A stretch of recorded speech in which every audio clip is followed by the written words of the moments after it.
Ram Gopal Varma India wide ఈ పేరే ఒక సంచలనం. సొసైటీలో జరిగే హాట్ టాపిక్స్ అన్నింటినీ స్క్రీన్ పై మలిచి హిట్స్ కొట్టేస్తాడు. అయితే ఆర్జీవి ఇప్పటి వరకు తెలుగులో చేసిన సినిమాలని ఒక ఎత్తు అయితే, కాంట్రవర్సీల క్యాస్టిజం, రౌడీయిజం బేస్డ్ మూవీ అయిన వంగవీటి మరో ఎత్తు.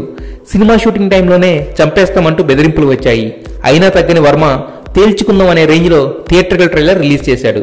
ఇక ఇప్పుడు సినిమా ఆల్మోస్ట్ కంప్లీట్ అయిపోవడంతో ఆడియో ఫంక్షన్ కి ప్లాన్ చేశాడు.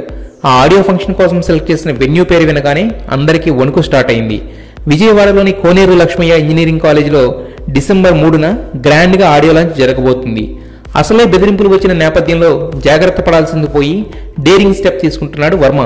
ఈ ఇన్సిడెంట్ తో వర్మకు అన్నింటితో పాటు ధైర్యం కూడా చాలా ఎక్కువ అనే కామెంట్స్ వినిపిస్తున్నాయి. సినిమా కోసం ప్రాణహాని ఉన్నా కూడా లెక్క చేయకుండా వర్మ వేస్తున్న స్టెప్ తో అందరిలో ఆందోళన మొదలైంది.